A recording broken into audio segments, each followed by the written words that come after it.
Glamites! It's me again, Gla, back on the channel. First of all, kamusta kayo, Glamites? I know it's been such a long time since my last upload. And today, I'll just share kung saan ako nakastay ngayon. Since sinashare ko rin naman sa inyo yung mga staycation experiences, kanya, just in case you're eyeing for this hotel, gusto mong malaman kung ano itsura, then this one is for you. And by the way, nandito ako sa Brittany Hotel, sa BGC. Likod lang siya ng SM Aura. So if you're eyeing for this, then keep on watching. But before I do that, I just want to say thank you for those of you who just recently subscribed. And if we're meeting for the first time, again, my name is Gla. And please click the subscribe and like button so that you won't have to miss any of my episodes.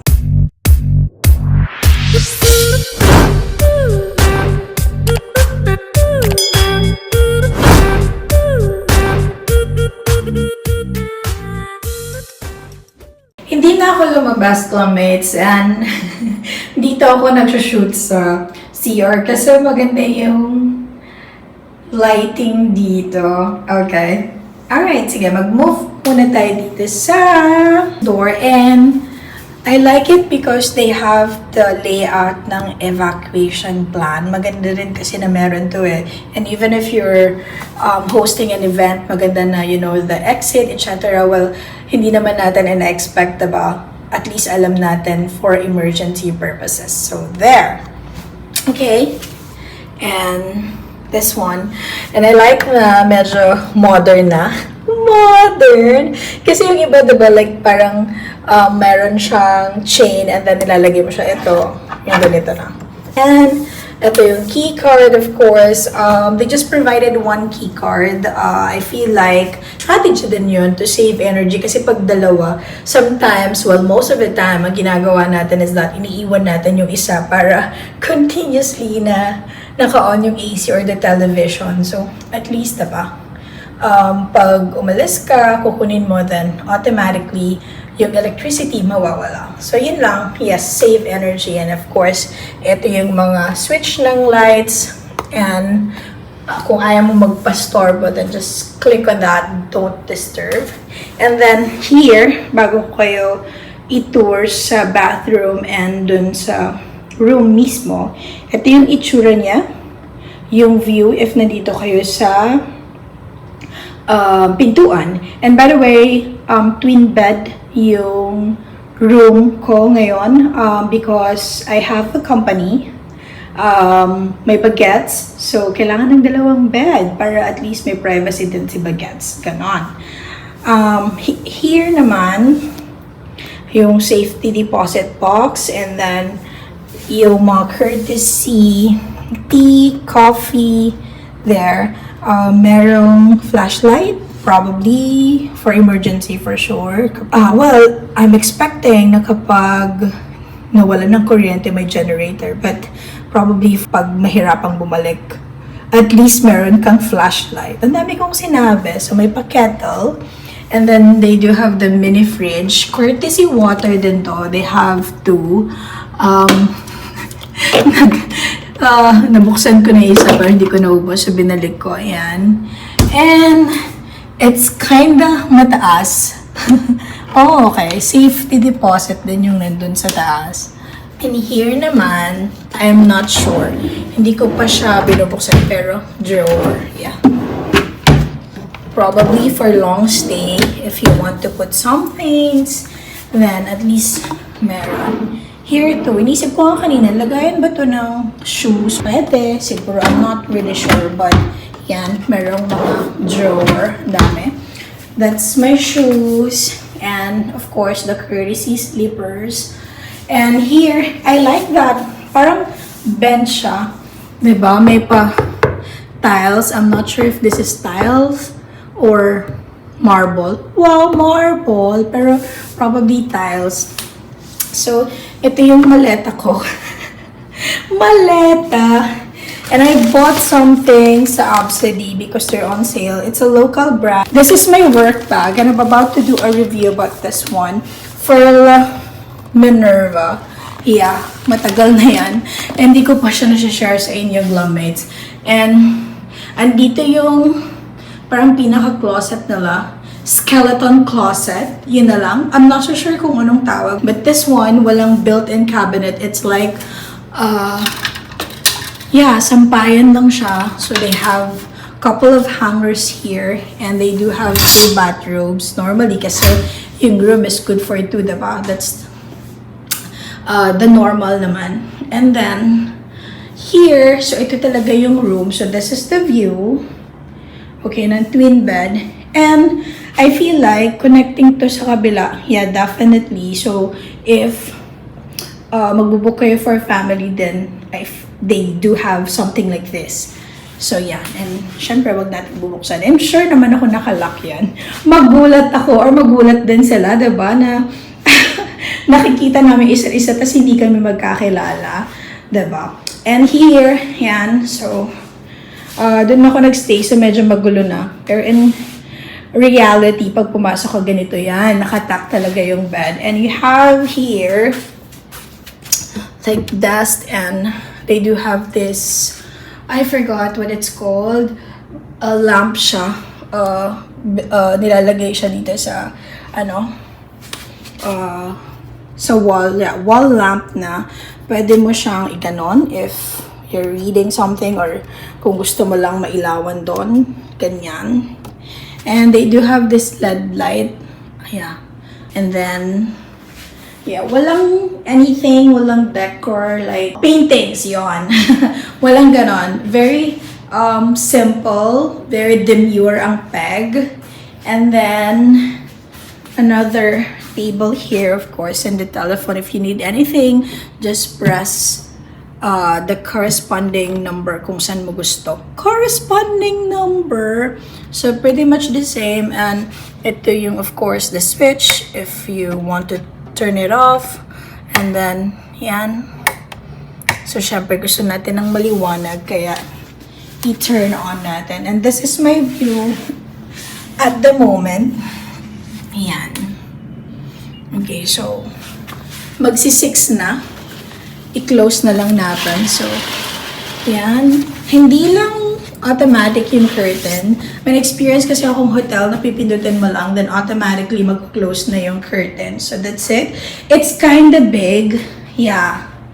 It could have been better pa nga if merong dito like, upuan na mahaba, you know, built-in na bench na pwedeng higaan. Kasi maluwang siya yung look. There. And here,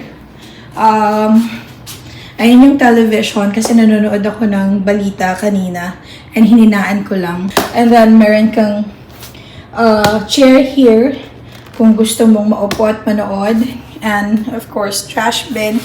I bought donut earlier and umulan kasi then, so bumili na rin ako ng payong. And I received like this letter na may experience no hot water supply for some reason. So, nakita ko lang yan sa ilalim ng pintuan kanina. Of course, remote, my camera. Yeah, phone yung gamit ko at the moment kasi it would be easier for me to like edit. And then my mini bag. Yung lagay ng keycard, etc. And incidental fee. Yeah, so this one, security deposit at 3,000. Ibabalik din naman yan. Normally, ganun naman talaga yung hotel just in case, you know, something bad happen and you need to pay, then at least they have 3,000. But now, sa kanila muna. Ito, papakita lang natin to pag kukunin na natin yung security deposit at 3,000. And that's the AC. There you go. Actually, I'm expecting na hindi malamig pagpasok kasi diba, hindi naman siya naka-open. But it's kind of cold. Cold talaga ang peg. There you go. So that's the room. And ito yung bathroom. So, whole mirror. And lagayan to ng towel. And another mirror here. This is the ano ba yan? Lagyan mo nakakalimutan. Basta yan, kung saan ka magtutoothbrush, maghuhugas, etc. They do have courtesy soap, given naman na yan. Lotion, vanity kit, dental kit, of course, ito. And shower room. Diba? Malaki din siya eh. Actually, parang ito nga yung malaki na CR sa lahat ng hotels na napuntahan ko. There. And of course, courtesy, shampoo, conditioner. Yan. Hot and cold, but again, may advisory sila. Buti na lang, hindi ako nasanay sa mainit na tubig pag naliligo. And I like yung layout ng banyo nila kasi andun yung shower, andito yung lavatory. There you go, lavatory, di ba? Lumalabas na lang talaga eh. Minsan nakakalimutan pero yun. Anyway, and here naman is the CR kung alam mo na kung para saan. And then they have the telephone here. So I like because for emergency purposes, you know, hindi mo naman ina-expect, but at least you have telephone just in case kailangan mo talaga ng someone if you're alone. And yan, trash bin, towels.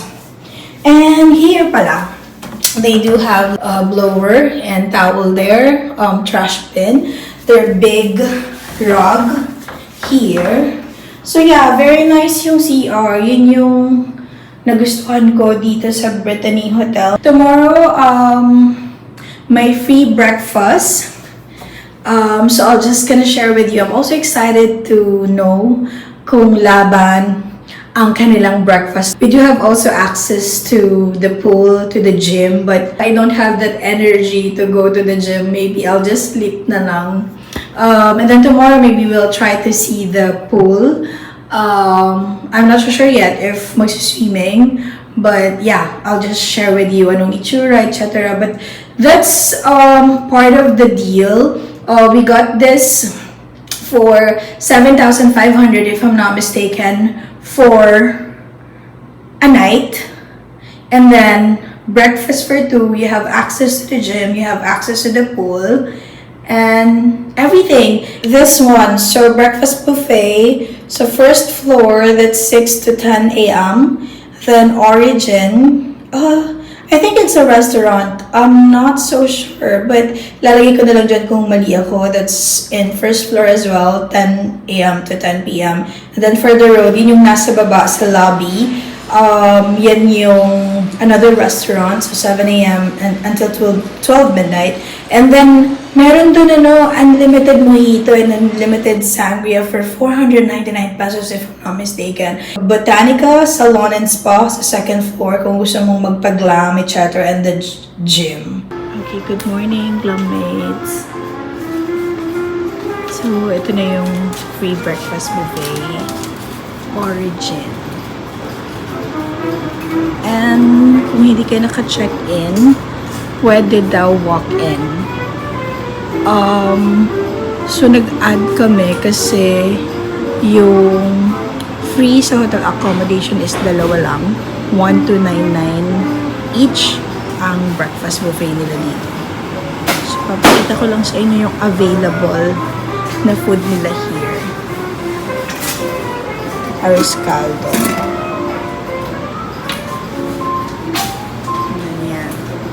So, nasa entrance ako galing and ganito siya kalaki. Para mamaya papakita ko na lang yung food. Ganyan lang siya. Kalaki. Diba? Parang kami yung first na client. So, 6 a.m. to 10 a.m. Garlic rice. Yaki udon, daing na bangus. Chicken tocino, bistic Tagalog, Filipino and Western food pala yung nandito. Grabe heavy breakfast agad.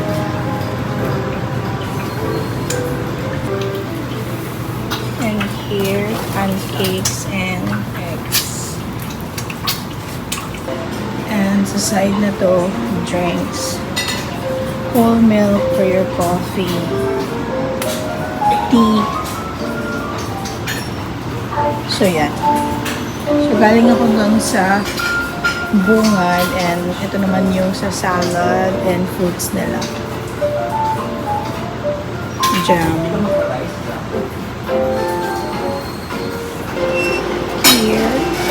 cold cuts and pastries. Ang aga namin, so parang kami yung first. So kung gusto nyong mamili ng pwesto or gusto nyong matulog ulit, then kain lang kayo ng maaga. Meron din silang noodles.